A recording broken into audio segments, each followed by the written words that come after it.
What is going on, my broskiis? My name is Toadskii and I'm back again, here to bring you guys yet another One Piece Treasure Cruise video. In today's video, finally we have the new campaign event that is going to be arriving on Global, which is the Neo Challenge event. Now, personally, I've already read through some of this already, and this is probably one of the most underwhelming campaigns we've had for a while, honestly, and January continuously disappoints us on One Piece Treasure Cruise Global, as we've had hardly any new content in this month alone. I've already talked about it extensively in other videos this month already. I mean, no new Colosseum, no new treasure map, no new raid boss aside from Neo Garb, which just got announced today, no new Fortnite. It's been a terrible month for Global, and I feel like this campaign is yet again another terrible campaign.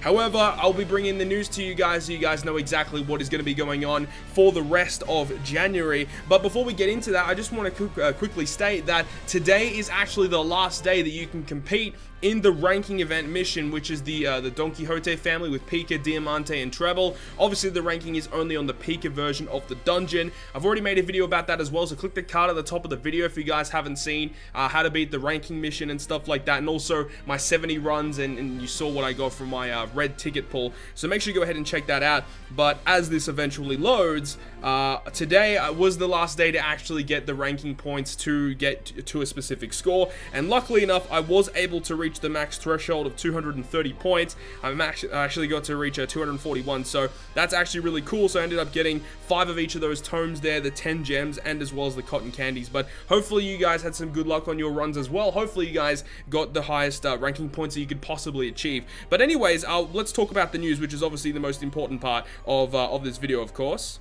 Okay, so the Neo Challenge campaign event will be starting pretty much from tomorrow, or from today. From tomorrow, this will be beginning. So we have the first little campaign event here, which is going to be the return of Neo Colosseums and Neo Clashes. So we have Neo Sabo, which is going to be returning, and also Neo Kinemon from the Colosseum from the 22nd until the 26th. So this is a good opportunity here to farm up these Neo Clashes that you have missed, because, I mean, obviously these characters are really good because they're just alternate versions of their Colosseums and their raid bosses, but it's nice to have the variety, because you just don't know when certain characters are going to be boosted on treasure maps. That has happened before, where certain Neo Clashes are boosted and their regular raids are not boosted, and vice versa. So it is nice to max out as many of these units as possible so you can have them available for treasure maps, or it's just really nice to have the variety for team building and stuff. So we've got Sabo and Kinemon arriving on the 22nd until the 26th, and then we have Neo Aokiji and Neo Killer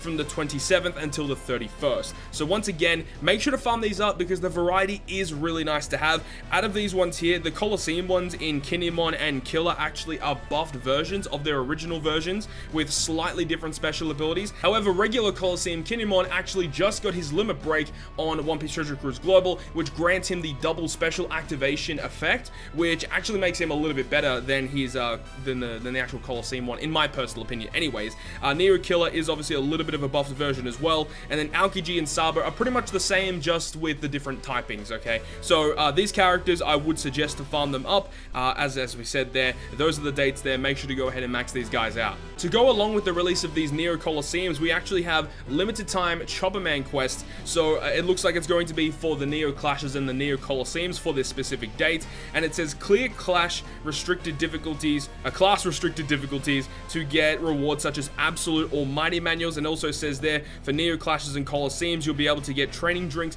rainbow gems, and other rewards. So even if you have already done them, depending on what the rewards actually are, it might even be worth it to re-farm them up just so you can actually go ahead and get these rewards, because these rewards might actually be pretty decent.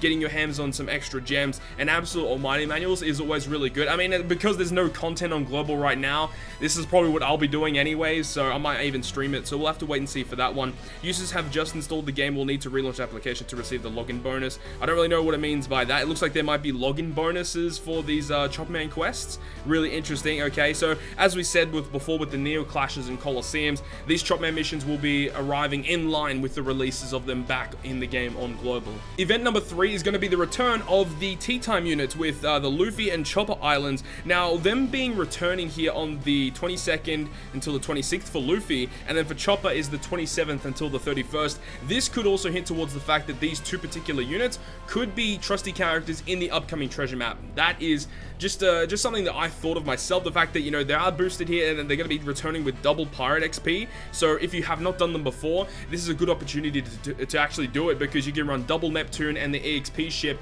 and you've also got double EXP on top of that. You can earn, like, I think it's like 60-70k EXP per run, maybe even more than that. So you can get a lot of pirate XP and level up very, very quickly just by farming up these characters once again. And they might be trusty characters in the upcoming treasure map. I would not be surprised, because they are listed here. Number 4 is going to be another returning event that a lot of people like, which is the 100% chance for ambushes. Unfortunately, Cavendish, in my opinion, is like the worst of these ambush characters. There's not real much use to have this character. Even like, same with Whitebeard, like ambush Whitebeard really isn't the best. Cavendish really isn't that good either, but I still would suggest maxing him out, because once again, you just never know when you're going to need a character like this. And he is going to be arriving on the 26th for 24 hours after you complete Clash Akainu. The regular Clash Akainu is going to be arriving on the 26th, and if you do beat him, you will go on to the Cavendish event. So yes, that will be available then, so make sure you go ahead and pick him up if you haven't done so already. Event number 5 is going to be the return of the Princess Turtle time, so a really good opportunity to get your hands on some more turtles, especially because we do have the Sugar Fest coming up tomorrow. So if you pull any new characters,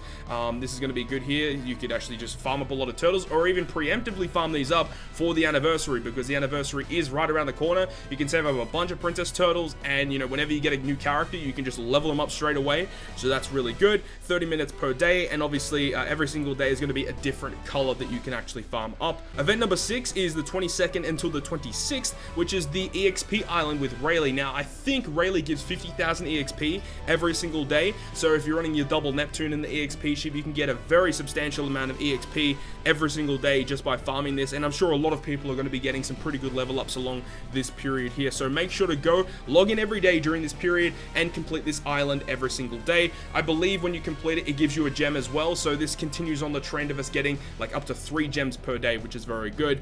And then after that period ends with the Rayleigh Island, it's going to be the Rainbow Coast Island. Every single day you can farm it, get a gem, and you get a really good array of Rainbow Evolvers, which again is going to be good for you know, characters that you pull on Sugo Fest and stuff like that.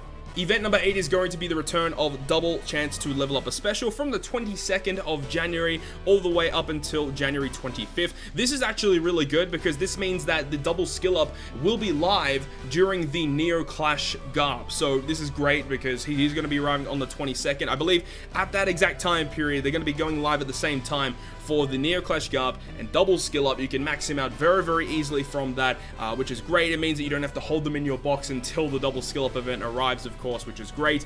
And then moving on from that, after that event period ends, we have the double chances of super success. Unfortunately, not like a triple or guaranteed super success. I love the guaranteed super success. It's always really, really good when we have that. Unfortunately, probably won't be coming until the anniversary, I would imagine. I think anniversary would make a lot of sense. We're probably going to get 4 times skill up and probably 100% chance for super success. That would make a lot of sense. And then Rainbow Gem given away every single day for the last little event. So unfortunately, as I said, it just doesn't feel like there's that much going on. They're just bringing back old stuff once again with no additions of new content. So once again, no new Coliseum for this month, no new Fortnite for this entire month so far, which is ridiculous to me. And no new raid boss aside from the Neo Clash raid boss, of course, and no new treasure map. So that's one thing that I was actually really pissed about, is I was waiting for the new campaign news to come out, and I knew it was going to be coming out sometime today. I thought it was going to be at news o'clock. We didn't get it, and we logged in here at the reset o'clock, and yes, we do finally have the campaign event, as you guys have seen. But I would have thought they would have maybe hinted towards or announced the new treasure map, and unfortunately, they haven't done so. So I'm extremely annoyed that there's literally been like nothing to do in the month of January for One Piece Treasure Cruise Global. So it's a really annoying campaign event. I mean, it is good for players who have not completed this type of events before with all the returning Neo Clashes. And I'm sure you guys that have never done a Neo Clash or never have done these specific Neo Clashes, you guys are going to be really busy trying to max these guys out. But for the majority of players who have already done them, it's extremely annoying, you know, for a player like me who just wants something to do, but there really isn't.